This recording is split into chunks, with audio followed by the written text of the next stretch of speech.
সেই 6 মাস আগে থাকে আওয়ামী লীগ যদি 365 দিনের ভিতরে 200 দিন হরতাল দিয়া বসে এবং রাস্তায় নামে, আওয়ামী লীগকে কেমনে ঠেকাবেন? আর বর্তমানে যে সংসদ হতে যাচ্ছে, মাদারীপুরে ঢাকা বরিশাল মহাসড়কে একাধিক গাছ ফেলে অবস্থান নিয়েছে কার্যক্রম নিষিদ্ধ আওয়ামী লীগের নেতা কর্মীরা। 10 থেকে 12টি গাছ কেটে তারা মহাসড়কের বিভিন্ন অংশে ফেলে রাখে। কমপ্লিট শাটডাউন কর্মসূচি ঘিরে রাজধানীতে ব্যাপক সংখ্যা সহিংসতা বাধে। কমপ্লিট শাটডাউন সফল করতে বেলা 11টা থেকেই উত্তরার আজমপুর রাজলক্ষ্মী হাউস বিল্ডিং এলাকার প্রধান সড়কে অবস্থান নেয়। কি শাস্তি হতে পারে শেখ হাসিনার? একবার ফাঁসির আদেশ দেওয়া কি সম্ভব ট্রাইব্যুনালের পক্ষে? নাকি যাবজ্জীবন কারাবাসের আদেশ দেবে? নাকি সমস্ত অভিযোগ থেকে মুক্তি? সবকিছু নির্ভর করছে। কিন্তু এবার তেমন অবস্থা হলে ভারত সরকার সার্জিক্যাল স্ট্রাইক কেন, সামরিক অভিযানও নামবে। সবকিছু নির্ভর করছে 17 তারিখে ট্রাইব্যুনালের রায়ের ওপর ও সেদিনের শাটডাউন কর্মসূচির ওপর। ফরিদপুরের মধুখালীতে গ্রামীণ ব্যাংকে পেট্রোল ঢেলে আগুন দেওয়ার চেষ্টা করেছে একদল দুর্বৃত্ত। এখন এই ঘটনাটা সোশ্যাল মিডিয়াতে আসার পর আওয়ামী লীগের যারা নেতাকর্মী আছেন তারা একটা উদ্দেশ্য মজা পাচ্ছেন। বাংলাদেশের রাজনৈতিক বাস্তবতায় মোহাম্মদ ইউনূস যতই চেষ্টা করুন, শেখ হাসিনা তাকে বারবার পরাজিত করে দিচ্ছেন। এখনকার পরিস্থিতি হলো ইউনূসের জন্য তৃতীয় ধাক্কা এবং এটি হয়তো সর্বশেষ ধাক্কা। প্রিয় দর্শক, এই মাত্র সর্বশেষ গরম বাংলা সংবাদ। নিষিদ্ধ সংগঠন আওয়ামী লীগের সাবেক প্রধানমন্ত্রী শেখ হাসিনার কাছে নাকি বারবার পরাজিত স্বীকার করছেন ডক্টর মোহাম্মদ ইউনূস। এমনই এক কথা বললেন বাংলাদেশের এক প্রভাবশালী নেতা। এই নিয়ে বাংলাদেশ সহ বিশ্বের সোশ্যাল মিডিয়ায় তুমুল পরিমাণ উত্তেজনা সৃষ্টি হয়েছে। তাহলে কি 17 তারিখে কোনো ভয়ানক কিছু ঘটতে চলেছে? চলুন বিস্তারিতভাবে স্ক্রিনের মাধ্যমে দেখে আসি। বাংলাদেশের রাজনৈতিক বাস্তবতায় মোহাম্মদ ইউনূস যতই চেষ্টা করুন, শেখ হাসিনা তাকে বারবার পরাজিত করে দিচ্ছেন। যতবার জুলাই সন্ত্রাসীরা শেখ হাসিনাকে কিংবা তার দল আওয়ামী লীগকে থামিয়ে দেওয়ার চেষ্টা করছে, ততবার যেন বহুগুণ বেশি শক্তি নিয়ে তারা জ্বলে উঠছে। কি ঠিক বলছি না? আপনি জানেন আমি ঠিক বলছি। চলুন আরো বিস্তারিত বলি। মানুষ বুঝতে শুরু করেছে যে রাজনীতির মাঠে কার পেছনে গিয়ে দাঁড়াতে হয়। আজকে টিকিট দিছি কয়জনের হাত জাগান? জান্নাতের টিকিট পাইছেন কে কে? হাত জাগান, তরুণরা হাত জাগাও। আমি কিন্তু নিরাপদ বাংলাদেশের আন্দোলন করতে গিয়ে সেই টিএসসিতে ছাত্রলীগের হামলার শিকার হয়েছি। সেই নির্বাচনটার পরে দেখতেছি যে সাদিক কায়েম উনি হলের ভিতরে আপনার হচ্ছে নৌকা নৌকা মিছিল করতেছে আর সেলফি তুলতেছে। আবার দুর্গা পূজায় গিয়েও বলে এটা বাঙালি জাতির উৎসব। নওজুবিল্লাহ। চাকরি রাখার জন্য মানুষ এইভাবে নিজের ঈমান নষ্ট করে। আমরা একই মুদ্রার এপার এবং ওপার। এটাই হলো একদিকে রোজা আরেকদিকে হলো পূজা। কোনো কোনো সময় মানুষ ভুল করতে পারে, বিভ্রান্ত হতে পারে, কিন্তু ভুল আর ভ্রান্তি কাটলেই মানুষ যখন ফিরে দাঁড়ায় তখন এই অবৈধ অরাজনৈতিক শক্তিকে যে সরে যেতেই হয় সেটা শেখ হাসিনা এবং তার দল আওয়ামী লীগ প্রমাণ করে দিচ্ছে। জুলাই সন্ত্রাসের মাধ্যমে ক্ষমতা দখলকারী ডক্টর মোহাম্মদ ইউনূস এবং তার সহযোগীরা বাংলাদেশে হেন কোনো পথ নেই যে পথে হাঁটছে না আওয়ামী লীগকে থামিয়ে দেওয়ার জন্য। সবার আগে তারা শেখ হাসিনাকেই টার্গেট করেছে, ক্ষমতাচ্যুত করেছে, দেশ ছাড়া করেছে। দেশে থাকলে তাকে নৃশংসভাবে হত্যা করা হতো এমন এক পরিবেশ তৈরি করেছে। অথচ দেশের বর্তমান পরিস্থিতি কি বলছে? আপনার কি মনে হয় না যে এত চেষ্টা করেও জুলাই সন্ত্রাসীরা শেখ হাসিনা ও আওয়ামী লীগকে দেশের রাজনীতি থেকে মুছে ফেলতে তো পারেইনি, বরং অতীতের যে কোনো সময়ের তুলনায় শেখ হাসিনা এবং আওয়ামী লীগ আরো বেশি প্রাসঙ্গিক হয়ে উঠেছে। সেটা দেশে তো বটেই, আন্তর্জাতিক ভাবেও। দেশটা আগেই সুন্দর ছিল, ঠিক আছে? এখন আর এই দেশে কোনো নিরাপত্তা নাই, আইন তো নাই বললেই চলে। শেখ হাসিনা বর্তমান অবস্থা থেকে অনেক অনেক গুণ ভালো ছিল। মানুষের মুখে মুখে শুনি আগে সরকার ভালো ছিল, আমরা এখন ভালো নেই। বাংলাদেশে এই জুলাইকে বিক্রি করে দিছে ছাত্র উপদেষ্টারা। সকল উপদেষ্টাদের মধ্যে এই ছাত্র উপদেষ্টারা সবচেয়ে বেশি দুর্নীতি করছে। আওয়ামী লীগের কিসের এই যে সন্ত্রাসীরা বলছে, জঙ্গলি আর সন্ত্রাসীরা। ভোট কাকে দিবে? ভোট কাকে দিবে? এখন তো হাসিনা নাই, কাক ভোট দেবো? অর্থাৎ বাংলাদেশের বর্তমান রাজনৈতিক পরিস্থিতি এতটাই গোলমেলে, এর ভিতরে একটি বিষয় আশ্চর্য রকম স্পষ্ট। ক্ষমতাচ্যুত হলেও শেখ হাসিনা এখনো রাজনীতির কেন্দ্রে। তাকে চাপ দিয়ে সরিয়ে দেওয়ার সব প্রচেষ্টাই শেষ পর্যন্ত অস্বস্তি তৈরি করেছে ক্ষমতাসীনদের জন্য। আর এখানে এই সংঘাতটিকে অনেকে দেখছেন শেখ হাসিনা এবং মোহাম্মদ ইউনূস এই দুই ভিন্ন রাজনৈতিক চরিত্রের লড়াই হিসেবে। ইউনূসকে আর কেউ অরাজনৈতিক বলতে পারছে না এখন আর। পৃথিবীও মনে করছে যে ইউনূসের একটি ভয়ঙ্কর রাজনৈতিক উদ্দেশ্য ছিল, সেটি সফল করেছে আপাতভাবে। শুরু থেকেই ডক্টর ইউনূসের লক্ষ্য ছিল শেখ হাসিনাকে রাজনৈতিকভাবে বিচ্ছিন্ন করা। দেশের গণমাধ্যমে তাকে নিষিদ্ধ রাখার প্রচেষ্টা ছিল তারই অংশ। এরপর যখন দেখা গেল বিদেশেও তিনি কথা বলার সুযোগ পাচ্ছেন, তখন সরকার দিল্লিতে অবস্থানরত শেখ হাসিনার সাক্ষাৎকার বন্ধ করতে ভারতকে পর্যন্ত অনুরোধ জানিয়েছে, ভারতের রাষ্ট্রদূতকে পররাষ্ট্র মন্ত্রণালয়ে তলব করে। কিন্তু মজার ঘটনা হলো এই তলবের পর দিনই শেখ হাসিনা বিবিসিকে সাক্ষাৎকার দিলেন। তিনি সেখানে পরিষ্কার জানিয়ে দিলেন মানবতা বিরোধী অপরাধে তার বিরুদ্ধে যে মামলা চলছে তা রাজনৈতিক প্রতিহিংসা ছাড়া আর কিছু নয়। তিনি আন্তর্জাতিক আদালতের বিচার চেয়েও আরো একবার সেই বার্তাকে শক্ত করলেন। ইউনূস শেখ হাসিনাকে নীরব করতে চেয়েছে, কিন্তু শেখ হাসিনা প্রত্যেকবারই আরো জোরালো হয়ে ফিরে এসেছেন। শেখ হাসিনার বিরুদ্ধে যে বিচার চলছে তাকে তিনি শুধু ক্যাঙ্গারু কোর্ট বলেই ক্ষোভ প্রকাশ করেননি, বরং এই প্রক্রিয়াকে প্রতিশোধের রাজনীতি হিসাবেও ব্যাখ্যা করেছেন। যারা এক সময় যুদ্ধাপরাধীদের রক্ষা করতে চেয়েছিল, আজ তারা সুযোগ পেয়ে শেখ হাসিনাকে সেই আদালতে দাঁড় করিয়েছে। এটি কোনো বিচার নয়, এটি রাজনৈতিক প্রতিহিংসার প্রতিষ্ঠিত রূপ। এটি আরো স্পষ্ট হয়ে ওঠে যখন আওয়ামী লীগ আদালতের রায় ঘোষণার আগের দিন ঢাকা লকডাউনের ডাক দেয়। সরকারি কঠোর মনোভাব, নিরাপত্তা বাহিনীর বিপুল উপস্থিতি, সড়কে সড়কে তল্লাশি, মোবাইল চেক করা, সবকিছুর পরেও দিনের শুরুতেই রাজধানী স্তব্ধ হয়ে যায়। যানবাহন কম, বাস ট্রেনের গতিবিধি সীমিত, অনেক এলাকায় আগুন ও বিস্ফোরণ। এই দৃশ্য দেখিয়ে দেয় রাজনৈতিক উত্তেজনা কতটা গভীর। রয়টার্স একথা বলছে, আমরা নই। এই লকডাউনে সাধারণ মানুষের অংশগ্রহণই সরকারের মূল অস্বস্তির জায়গা। কারণ সরকার তো এতদিন বলে এসেছে যে আওয়ামী লীগ শেষ, তাদের জনভিত্তি শেষ, কিন্তু মানুষ রাস্তায় নামতে না পেলেও ঘরে থেকে এই হরতাল বা লকডাউনে ব্যাপক সাড়া দিয়েছে। এর কারণ কি জানেন? কারণ হচ্ছে বিগত 16 মাসের অভিজ্ঞতা মানুষকে বুঝিয়েছে আওয়ামী লীগকে ক্ষমতাচ্যুত করা হলেও তাদের উন্নয়ন দৃষ্টি এবং নেতৃত্বের ধারাবাহিকতা হঠাৎ করে হারিয়ে যায়নি। মানুষ দেখছে দেশ কোন দিকে যাচ্ছে আর কোন দিকে যেতে পারত। আর এখানেই ডক্টর মোহাম্মদ ইউনূসের বা তার গঙের রাজনৈতিক পরাজয়, এই পরাজয় কিন্তু আজকের না কেবল, এর শুরু আরো আগেই, অনেক আগে। ইউনূসের এই রাজনৈতিক পরাজয় আসলে শুরু হয়েছিল পদ্মা সেতুর আমল থেকে। পদ্মা সেতুর অর্থায়ন বন্ধ হওয়ার নেপথ্যে ইউনূসের ভূমিকার কথা আপনারা সবাই জানেন। সেই সময় শেখ হাসিনা বিদেশি চাপকে চ্যালেঞ্জ করেছিলেন এবং দেশীয় অর্থায়নে সেতু নির্মাণের ঘোষণা দিয়ে নিজের রাজনৈতিক ঝুঁকি নিয়েছিলেন। সেতু দাঁড়িয়ে গেছে। ইউনূসের বিরুদ্ধে এটি ছিল শেখ হাসিনার প্রথম বিজয়। এরপর ইউনূসের বিরুদ্ধে শ্রম আইনের মামলায় দণ্ড ঘোষণাকে চাইলেও আপনি দ্বিতীয় পর্বের ঝটকা হিসেবে দেখতে পারেন। আরেকটি মামলা যাতে ইউনূসের শাস্তি হতোই, যাতে তাকে জেলে যেতে হতো, সেই মামলার রায় ঘোষণার দিনই ইউনূস ক্ষমতা দখল করে, শেখ হাসিনাকে ক্ষমতাচ্যুত করে এবং পরে সেই মামলা থেকে সে অবৈধভাবে খালাস পায়। কারণ আদালত ততক্ষণে তারা দখল করে নিয়েছে এবং নিজেদের শয়নকক্ষ বানিয়ে ফেলেছে। তাহলে এখনকার পরিস্থিতি হলো ইউনূসের জন্য তৃতীয় ধাক্কা, এবং এটি হয়তো সর্বশেষ ধাক্কা, যেখানে ক্ষমতা হাতে নিয়েও ইউনূস রাজনৈতিক স্থিতি আনতে পারছেন না। তার প্রতিটি প্রচেষ্টা শেখ হাসিনাকে নীরব করা, আওয়ামী লীগকে ভেঙে দেওয়া, গণমাধ্যম নিয়ন্ত্রণ, বিদেশি রাজধানীতে উদ্বেগ সৃষ্টি, সবই একটি বড় রাজনৈতিক অস্বস্তির থেকে জন্ম নিচ্ছে। আল জাজিরার মতো শেখ হাসিনার কট্টর সমালোচক গণমাধ্যমও স্বীকার করছে যে আওয়ামী লীগ আবার জনমনে স্থান করে নিচ্ছে এবং শেখ হাসিনা আজও রাজনৈতিক বাস্তবতায় সবচেয়ে বড় শক্তি। ক্ষমতাচ্যুত হলেও শেখ হাসিনা শুধু বেঁচে নেই, তিনি রাজনীতির কেন্দ্রে টিকে আছেন। প্রতিপক্ষের প্রতিটি চাপের সামনে প্রতিবারই নতুন ভাবে উঠে দাঁড়াচ্ছেন। শেখ হাসিনা এখনো আগের মতোই প্রভাবশালী, দৃঢ়, আর তার প্রতিপক্ষ যতই কৌশল করুক বারবার তাদেরকে পরাজিত করে দিচ্ছেন তিনি। দীর্ঘ টানাপোড়েনের পর এখন বাংলাদেশের রাজনৈতিক আঙিনা একটি বড় সত্য পরিষ্কার। শেখ হাসিনাকে থামানোর প্রতিটি চেষ্টা শেষ পর্যন্ত তার পক্ষেই প্রতিক্রিয়া তৈরি করেছে। তার উপস্থিতি, তার বক্তব্য, তার দল, এমনকি তার বিরুদ্ধে গঠন করা আইনি প্রক্রিয়া সবই আজ বিরূপভাবে ক্ষমতাসীনদের পাল্টা আঘাত করছে, ফিরে আসছে তাদের দিকে। এ কারণে আজকের রাজনৈতিক প্রশ্নটা খুব সরল। রাষ্ট্র ক্ষমতার মালিকানা থাকা মানেই কি রাজনৈতিক বিজয়? অবশ্যই নয়। বাংলাদেশের সাম্প্রতিক ঘটনাবলী ইঙ্গিত দেয় সেটা যে নয়। ক্ষমতা পরিবর্তন হয়েছে কিন্তু প্রভাবের কেন্দ্র এখনো বদলায়নি, এখনো সেটা। আওয়ামী লীগ যখন আগামী 5 বছর পর, ধরেন 5 বছরে আওয়ামী লীগ কিছুই করলো না, বুঝছেন, কিন্তু আগামী 5 বছর পর তো নির্বাচন হবে, তার 6 মাস আগে থেকে তো নতুন নির্বাচনের পরিবেশও তৈরি হবে। সেই 6 মাস আগে থাকতে আওয়ামী লীগ যদি 365 দিনের ভিতরে 200 দিন হরতাল দিয়া বসে এবং রাস্তায় নামে, আওয়ামী লীগকে কেমনে ঠেকাবেন?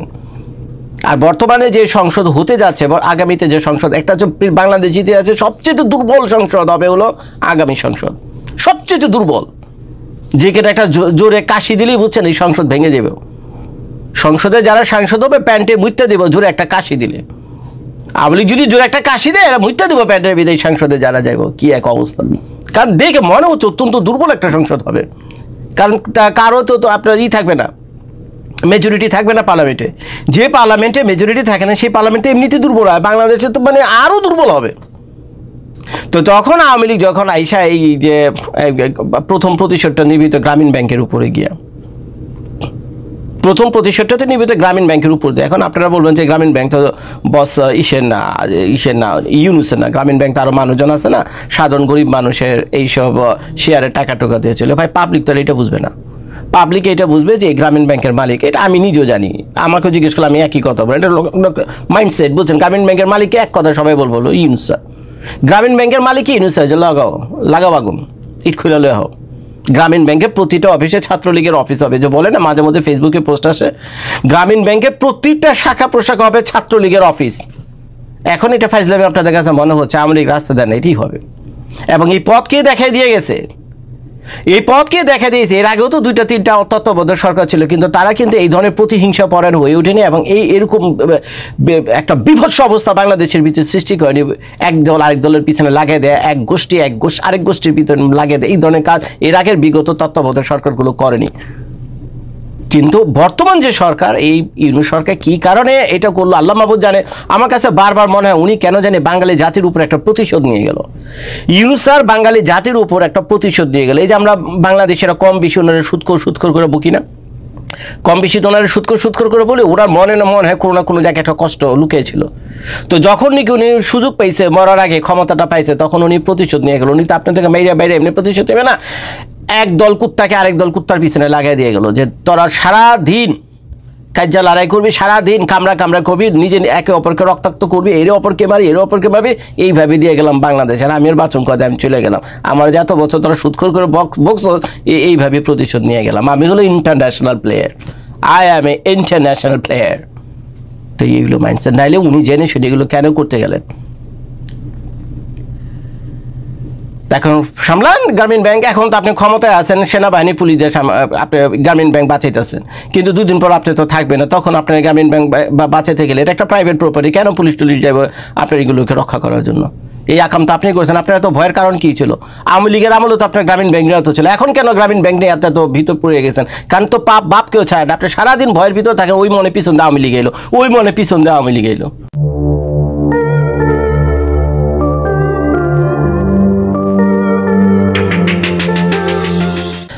তো ভাই লকডাউন বা শাটডাউন সাকসেসফুল করার জন্য বাংলাদেশের সবাইকে অনেক ধন্যবাদ। এটা শোনার পর এখন আপনারা বলেন জর্জ ভাই তো একেবারে খাটে আওয়ামী লীগ। না ভাই, আমি একটা ডিসক্লেম দিয়ে রাখি, আমি আওয়ামী লীগ করি না, বুঝছেন, কোনো দল টল করি না। যে কিনা জুলুমকারী, বুঝছেন, আর যে কিনা মজলুম, আমি সবসময় মজলুমের পক্ষে। যে কিনা অত্যাচারিত হয়, যার উপর অত্যাচার করা হয়, আমি হলো তার পক্ষে, সে যেই হোক না কেন। আমি আইনের প্রতি শ্রদ্ধাশীল।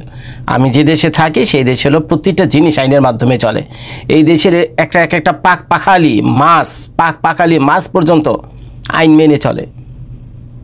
সেদিন মাছ ধরতে গেছিলাম, বুঝছেন, একটা লোক ওই যে স্নুক ফিশ নাকি ফিশ বলে, বুঝছেন, তো সমুদ্র থেকে একটা মাছ ধরছে, সেই মাছটা হলো 11 ইঞ্চি, সেই মাছটার লম্বায় হলো 11 ইঞ্চি, কিন্তু সরকারি আইনে আছে এই মাছটার লম্বা হইতে হবে 12 ইঞ্চি। যদি 12 ইঞ্চি বা তার চেয়ে বেশি হয় তাহলে মাছ আপনি ধরে খাইতে পারবেন, যদি 12 ইঞ্চির নিচে হয় তাহলে মাছ ছেড়ে দিতে হইব।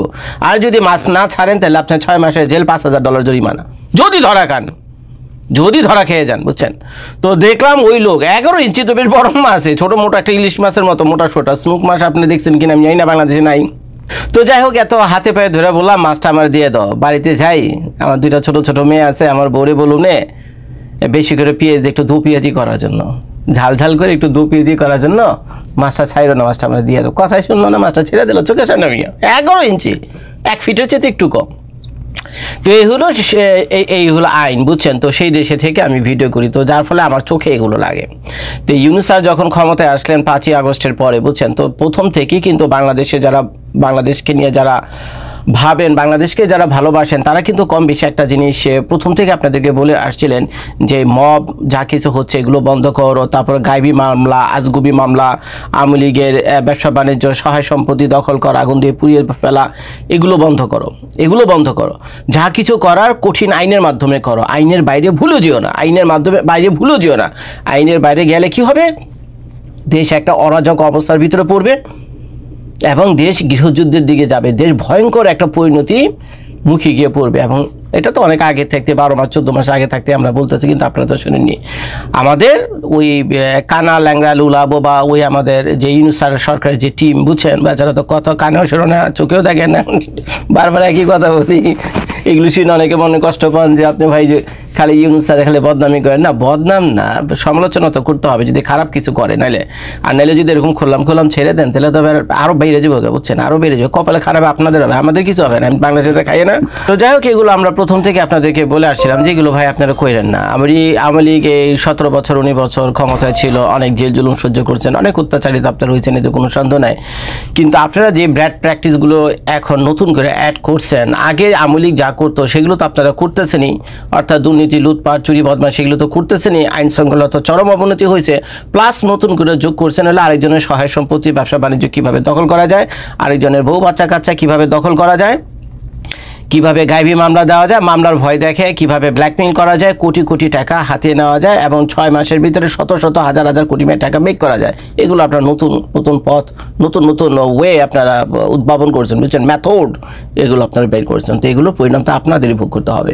তো এখন এই যে গতকাল যে ইসে ছিল আর কি, যে এই যে শাটডাউন লকডাউন যাই কিছু বলে না কেন, এটা তো আওয়ামী লীগের একটা জাস্ট টেস্ট ছিল যে দেখি সরকার কতটা সিরিয়াস ভাবে নেয়।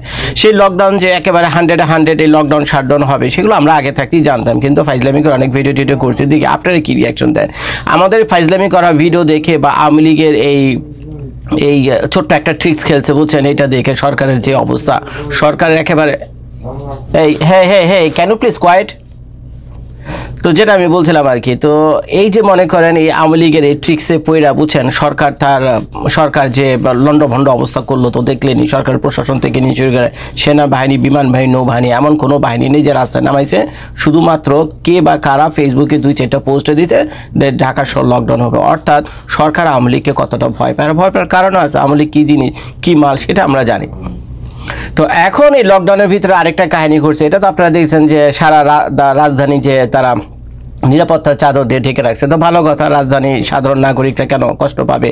যদি একটা বাসের ভিতরে পেট্রোল বোমা মারে, মানুষ আগুনে দগ্ধ হবে, মানুষ মারা যেতে পারে, তাই না? এগুলো তো ঠিক না। হ্যাঁ, can you quiet please? Did you hear me? I said quiet, I'm making a video, don't sound, okay? It's okay. তো যাই হোক, যেটা আমি বলছিলাম আর কি, তো ঢাকা শহরে অনেক নিরীহ সাধারণ মানুষ থাকে, দিনমজুর থাকে, প্রতিদিন তাদের কাজে যেতে হয়। তো তাদের নিরাপত্তা দেওয়া সরকারের দায়িত্ব, সরকার তাই করছে যাতে কেউ এই ধরনের কোনো ঘটনার ভিতরে না পড়ে। এটাকে আমি মেনে নিলাম, সব ঠিক আছে। কিন্তু পাশাপাশি আরেকটা ঘটনা ঘটছে, সেটা হলো যে হাজার হাজার যে গ্রামীণ ব্যাংকের যে শাখা প্রশাখা আছে, এটা আপনারা জানেন যে গ্রামীণ ব্যাংক চালায় হলো ডক্টর মোহাম্মদ ইউনূস সাহেব। উনি হলো মহারাজা, বুঝছেন, উনি গ্রামীণ ব্যাংকের সারতাজ, মহারাজা, সম্রাট গ্রামীণ ব্যাংকের। তো সেই গ্রামীণ ব্যাংকের স্যাম্পল দেখে কিন্তু এই নোবেল প্রাইজ উনি পাইছে। তো যাই হোক, সেটা নিয়ে আমার কোনো সমস্যা নাই।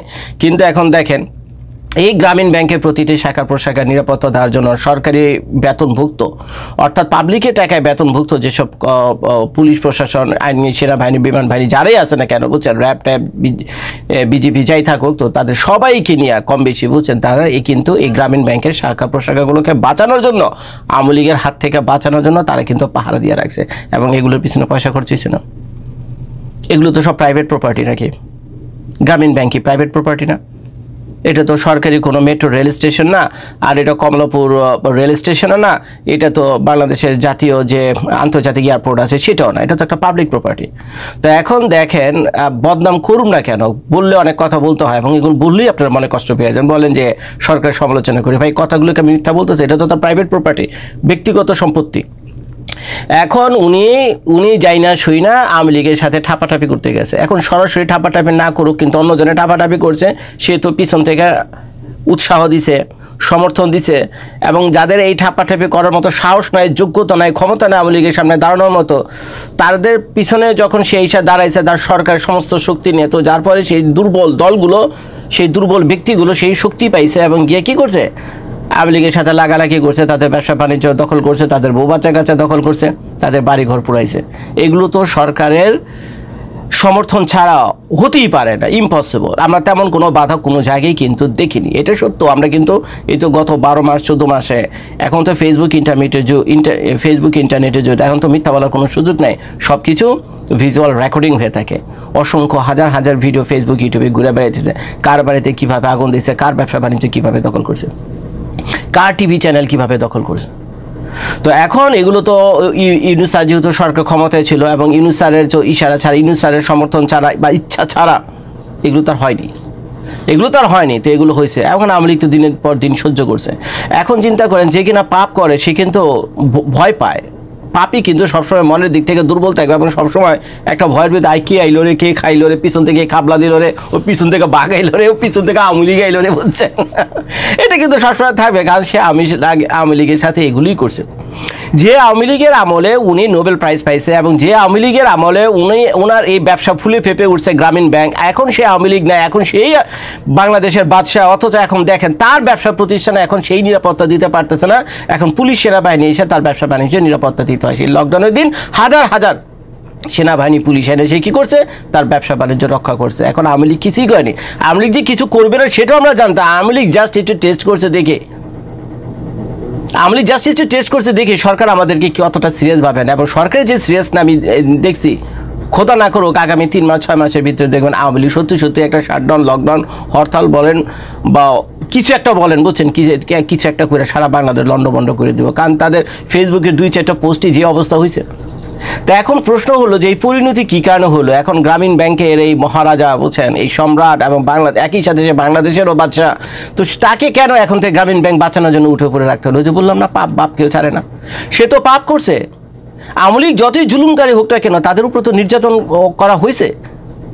এই যে বারবার বলি, তাদের ব্যবসা বাণিজ্য দখল করা, তাদের টিভি চ্যানেল দখল করা, তাদের বউ বাচ্চা কাচ্চা দখল করা, বাড়ি ঘর আগুন পড়া, ইয়ে কাহা কা নাই বেচার, ইহা কাহা কা না হ্যাঁ, ইয়ে কাহা কা না হ্যাঁ, এ তো কোনো ন্যায় হয়নি, অন্যায় হয়েছে তাদের প্রতি। তো এখন আওয়ামী লীগ যদি ফিরে আসে, আপনাদের কি মনে হয় এই গ্রামীণ ব্যাংক থাকবে? এখন এই গ্রামীণ ব্যাংকের যদি একটা ইট আওয়ামী লীগের কর্মীরা, ছাত্রলীগ, যুবলীগ যদি খুইলা নিয়ে যায়, কি বলবেন আপনি তাদেরকে? যদি তাদেরকে বাধা দেন যে ভাই তোমরা এত অন্যায় করতেছো কেন, তুমি কেন গ্রামীণ ব্যাংকের একটা ইট, এক একটা চেয়ার টেবিল উঠে লয়ে যেতেছো, এগুলি যদি বাধা দেন, আর বলবে যে দেখো আমরা যখন ক্ষমতায় ছিলাম না, আমরা যখন চলে গেছিলাম, তখন যদি আওয়ামী লীগ, যুবলীগ, ছাত্রলীগ, শেখ হাসিনা যদি বলে আমি যখন ক্ষমতায় ছিলাম না, আমার সমর্থকদের যখন, আমার নেতাকর্মীদের যখন বাংলাদেশে রেখে গেছিলাম, তোমরা কি করছিলা? যদি তারা অন্যায় করে থাকে, হাইকোর্ট আছে, জজ কোর্ট আছে, বিচার করো, বিচারের মাধ্যমে তাদেরকে ফাঁসি দাও, জেল দাও, জুলুম দাও, যা কিছু করো। কিন্তু তোমরা তো সেগুলো করোনি। তোমরা ভীষণ অন্যায় করছো, মব তৈরি করে আমাদেরকে কি করছো, যা ইচ্ছা তাই করছো। এগুলো বললে সারাদিন আমি ওয়াজ করতে পারো, বুঝছেন, এগুলো আর বললাম না। তো এখন যদি আমিও একই কাজ করি, যেটা কিনা আমাদের উপরে ইউনূস সরকার করছিল, তখন আমাদেরকে কেন বাধা দেবো? কোন যুক্তিতে? আমরাও তো অন্যায় সহ্য করছি, আমাদেরও ঘর বাড়িও জ্বালিয়ে দেওয়া হয়েছে, আমাদেরও ব্যবসা বাণিজ্য দখল করা হয়েছে, আমরা করব। কি করবেন তখন? বলেন, কি বলার আছে বলেন? তখন আওয়ামী লীগ তো আসবে, এখন না আসুক, হয়তো এই নির্বাচনে হয়তো আসবে না, 4 বছর 5 বছর গুটুর মুটুর করে চলবে এই সংসদ। তারপর কি 4-5 বছর পর কি আওয়ামী লীগ তো রাস্তায় নামবে। আওয়ামী লীগ রাস্তায় নেমে যখন 365 দিনের ভিতরে 200 দিন হরতাল দিবে, সরকার তো এমনি পেরে যাবে। 365 দিনের ভিতরে আওয়ামী লীগ যখন আগামী 5 বছর পর, ধরেন 5 বছরে আওয়ামী লীগ কিছুই করলো না, বুঝছেন, কিন্তু আগামী 5 বছর পর তো নির্বাচন হবে, তার 6 মাস আগে থেকে তো নতুন নির্বাচনের পরিবেশও তৈরি হবে। সেই 6 মাস আগে থাকতে আওয়ামী লীগ যদি 365 দিনের ভিতরে 200 দিন হরতাল দিয়া বসে এবং রাস্তায় নামে, আওয়ামী লীগকে কেমনে ঠেকাবেন? আর বর্তমানে যে সংসদ হতে যাচ্ছে, আগামীতে যে সংসদ, একটা বাংলাদেশ ইতিহাসে সবচেয়ে দুর্বল সংসদ হবে হলো আগামী সংসদ, সবচেয়ে দুর্বল। যে কেটে একটা জোরে কাশি দিলেই, বুঝছেন, এই সংসদ ভেঙে যাবে। সংসদে যারা সাংসদ হবে প্যান্টে মুইতে দেব জোরে একটা কাশি দিলে। আওয়ামী লীগ যদি জোরে একটা কাশি দেয়, এরা মুইতে দেবো প্যান্টের বিদেশ সংসদে যারা যাইব। কি এক অবস্থা! কারণ দেখে মনে হচ্ছে অত্যন্ত দুর্বল একটা সংসদ হবে। কারণ কারো তো আপনার থাকবে না, মেজরিটি থাকবে না পার্লামেন্টে। যে পার্লামেন্টে মেজরিটি থাকে না, সেই পার্লামেন্টে এমনিতে দুর্বল হয়। বাংলাদেশে তো মানে আরও দুর্বল হবে। তো তখন আওয়ামী লীগ যখন আইসা এই যে প্রথম প্রতিশোধটা নিবিত গ্রামীণ ব্যাংকের উপরে গিয়া, প্রথম প্রতিশোধটাতে নিবিত গ্রামীণ ব্যাংকের উপর দিয়ে। এখন আপনারা বলবেন যে গ্রামীণ ব্যাংক তো বস ইসের না ইউনুসের না, গ্রামীণ ব্যাংক তো আরো মানুষজন আছে না, সাধারণ গরিব মানুষের এইসব শেয়ারের টাকা টোকা দিয়ে চলে। ভাই পাবলিক তো এটা বুঝবে না, পাবলিক এটা বুঝবে যে গ্রামীণ ব্যাংকের মালিক, এটা আমি নিজেও জানি, আমাকে জিজ্ঞেস করলে আমি একই কথা বলি, এটা মাইন্ডসেট বুঝছেন। গ্রামীণ ব্যাংকের মালিককে এক কথা সবাই বলবো ইউনুস স্যার, গ্রামীণ ব্যাংকের মালিক ইউনুস স্যার, যে লাগাও আগুন ইট খুলে লয়ে হোক। গ্রামীণ ব্যাংকের প্রতিটা অফিসে ছাত্রলীগের অফিস হবে, যে বলে না মাঝে মধ্যে ফেসবুকে পোস্ট আসে, গ্রামীণ ব্যাংকের প্রতিটা শাখা প্রশাখা হবে ছাত্রলীগের অফিস। এখন এটা ফাইজলামে আপনাদের কাছে মনে হচ্ছে আওয়ামী লীগ রাস্তা দেন, এটাই হবে। এবং এই পথকে দেখাই দিয়ে গেছে, এই পথকে দেখা দিয়েছে। এর আগেও তো 2-3টা তত্ত্বাবধায়ক সরকার ছিল, কিন্তু তারা কিন্তু এই ধরনের প্রতিহিংসা পরায়ণ হয়ে ওঠেনি এবং এরকম একটা বিভৎস অবস্থা বাংলাদেশের ভিতরে সৃষ্টি করেনি। এক দল আরেক দলের পিছনে লাগিয়ে দেয়, এক গোষ্ঠী আরেক গোষ্ঠীর ভিতরে লাগিয়ে দেয়, এই ধরনের কাজ এর আগের বিগত তত্ত্বাবধায়ক সরকারগুলো করেনি। কিন্তু বর্তমান যে সরকার, এই ইউনুস সরকার কি কারণে এটা করলো আল্লাহ মাহবুব জানে। আমার কাছে বারবার মনে হয় উনি কেন জানে বাঙালি জাতির উপর একটা প্রতিশোধ নিয়ে গেল। ইউনুস স্যার বাঙালি জাতির উপর একটা প্রতিশোধ নিয়ে গেল। এই যে আমরা বাংলাদেশের কম বেশি ওনারা সুৎখোর করে বকি না, কম বেশি তো ওনারা সুৎখোর করে বলে, ওরা মনে হয় কোনো না কোনো জায়গায় একটা কষ্ট লুকিয়েছিল। তো যখন নাকি উনি সুযোগ পাইছে, মরার আগে ক্ষমতাটা পাইছে, তখন উনি প্রতিশোধ নিয়ে গেল। উনি তো আপনার থেকে বাইরে এমনি প্রতিশোধ নেবে না, এক দল কুত্তাকে আরেক দল কুত্তার পিছনে লাগিয়ে দিয়ে গেল, যে তোরা সারাদিন কাজ্জা লড়াই করবি, সারাদিন কামড়া করবি, নিজে একে অপরকে রক্তাক্ত করবি, এর অপরকে মারবি, এইভাবে দিয়ে গেলাম বাংলাদেশ। আর আমি এর বাচন কথা আমি চলে গেলাম, আমার যত বছর তোরা সুৎখোর করে বকছ, এইভাবে প্রতিশোধ নিয়ে গেলাম। আমি হলো international player, I am A international player. তো এইগুলো মাইন্ডসেট, নাইলে উনি জেনে শুনে এগুলো কেন করতে গেলেন? এখন সামলান গ্রামীণ ব্যাংক, এখন তো আপনি ক্ষমতায় আছেন, সেনাবাহিনী পুলিশ দিয়ে আপনি গ্রামীণ ব্যাংক বাঁচাইতেছেন, কিন্তু 2 দিন পর আপনি তো থাকবেন না, তখন আপনার গ্রামীণ ব্যাংক বাঁচাইতে গেলে এটা একটা প্রাইভেট প্রপার্টি, কেন পুলিশ টুলিশ যাবে আপনার এগুলোকে রক্ষা করার জন্য? এই আকাম তো আপনি করেছেন। আপনার তো ভয়ের কারণ কি ছিল? আওয়ামী লীগের আমলে তো আপনার গ্রামীণ ব্যাংক নিয়ে তো ছিল, এখন কেন গ্রামীণ ব্যাংক নিয়ে আপনি তো ভিতর পড়ে গেছেন? কারণ তো বাপকেও ছাড়েন, আপনি সারাদিন ভয়ের ভিতর থাকেন, ওই মনে পিছন দিয়ে আওয়ামী লীগ এলো, ওই মনে পিছন দিয়ে আওয়ামী লীগ এলো, আইবই।